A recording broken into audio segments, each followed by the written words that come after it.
Hi, it's Lisa Cuneo, and welcome to my scrapbook table.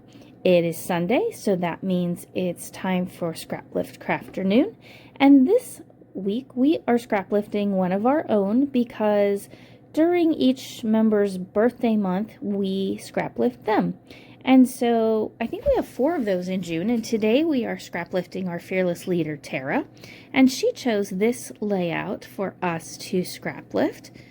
I think it's from 2010, and I am going to actually make a 12 by 12 and a 12 by 6 in my layout, but I use the same kind of feel that she has with those papers, and I use several aspects of her layout in mind, especially on the left-hand page. These papers, they might be October afternoon, but they might be something else. I bought them at a thrift store a month or so ago, and what I ended up, they were in an envelope with several things that did say October afternoon, but these didn't say that. They don't have any branding strips, so I'm not really sure. But I loved the colors, and they just had that old-timey feel to them, so that's what I went with. The background paper is a ledger paper from American Crafts, which was on clearance at Joann's right before they closed. So here I have put my papers down. I do add some dark brown paper in a couple of places, but I don't have any embellishments that go with this. So I decided I needed to make some. I'm not really good at doing that. It's a lot easier for me to make layouts when I have like a collection and have coordinating pieces, but that's okay. I decided I was just going to make it work, so I pulled out 3 distress oxides that go nicely with the papers. 2 are a little bright, and I'm at this point thinking, oh man, what am I doing? This is a mess. But especially when I put this green one on, I was like, I don't know. But I have learned watching people who are so talented with mixed media that you just keep going. And usually you end up with something that you like. And if not, you throw it away. I mean, after all, it's a half a sheet of paper, so it's not a big deal. So what I ended up doing was using the lighter color to tone down the bright ones. The 2 bright ones are Salty Ocean and Peeled Paint. I can't think of the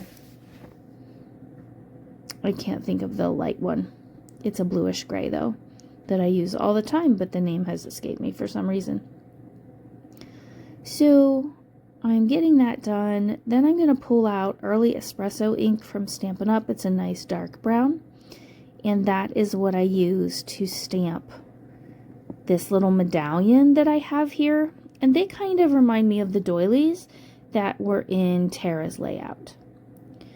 Also, I don't show it on camera, but I do stamp the title, which is going to be Documenting the Day. I stamp half of it. I stamp the Documenting the, and then I use some dies to cut out the word day. I have preferred lately to use my little mini die cutting machine, so I cut these into pieces that would fit through there and cut all of those out. Now I'm deciding where to put things. The title does not go exactly there right now where you see it. I do move that, and here is where I realize I just have too many pictures, and so I have to whittle them down, even though I am using some Creative Memories pockets that let me add extra photos. I just had to pare down. So these were taken at the Frick Museum and Gardens. There's an art museum there, which we were not in, but we toured the house, which is called the Clayton House. These are in Pittsburgh. I believe the man's name was Henry Clay Frick. He was a wealthy business owner, and it was interesting to tour the place and hear about his family. And there was also an antique car museum, so we toured that as well. Oddly enough, there was an antique car there that was built in our little hometown of DuBois, Pennsylvania. We we did not know, none of the four of us who are all from that town ever knew there was a car company there for a while. They only lasted a year or two. We looked it up. It was hard to find anything about it, but that was kind of funny.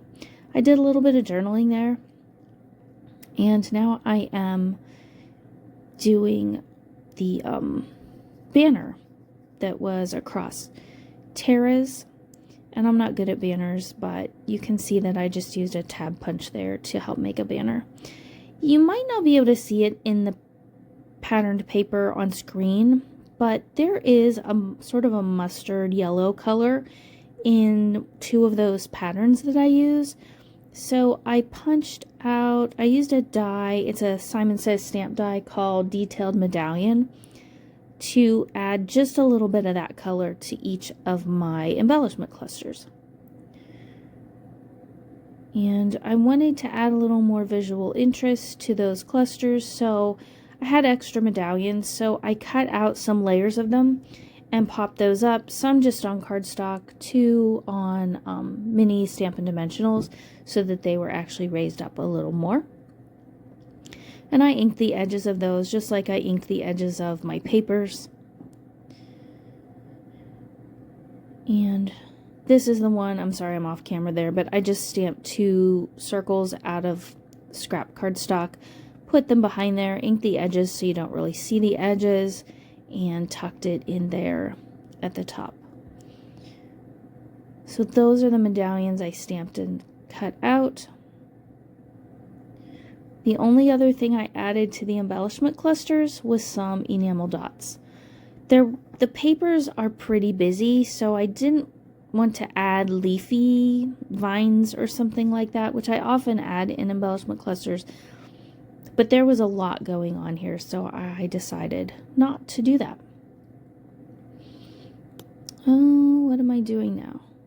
Oh, so I'm going to take the banner over across to the other side. I bought a banner, a tab punch and a matching tab set from Stampin' Up! At a yard sale recently. I paid $8 for this set, the whole stamp set and the punch. Brand new, the stamp set has never seen ink. And so I'm excited to have that. That was a real bargain. And all I used on this one was the punch, but I thought it worked pretty well to make a banner. I struggle with banners, so that kind of was like a nice little shortcut. And I tucked one more piece in over there. I love that little mini stapler. I'm so glad I found that on clearance before Joann's went out of business. Now I have a leftover piece of film strip type stuff from 49 and Market. I think I have 1 or 2 pieces left from that package of brown ones that I bought, I don't know, a couple years ago. They have shown up on a lot of layouts, so I'm happy to get them done. But I really do like the acetate. It adds something, but it's not visually heavy.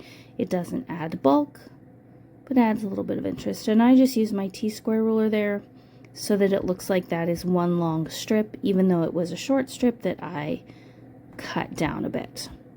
So make sure that you go to the description box below, and there will be info there about all the people taking part in the hop today, and also especially for Tara's channel, which is the Paper Snob here on YouTube. She also has a Facebook group called the Paper Snob, and I encourage you to go and visit all of them. Give them a like, thumbs up, subscribe if you haven't already, and happy birthday to Tara. I'm excited for you to have your birthday next weekend, and I wish you a great celebration. So just to finish up here, this is out of a Vicky Bouton papery pack. I love the papery things. They're so thin, but they add just the right little touch sometimes when I just need something, but I'm not sure what. And the color works just right here. So that is about it for today. There are still shots coming up. Thank you so much for being here, and I'm really grateful that you stopped in today. I hope that you get to scrapbook something very soon. Have a great day, and goodbye.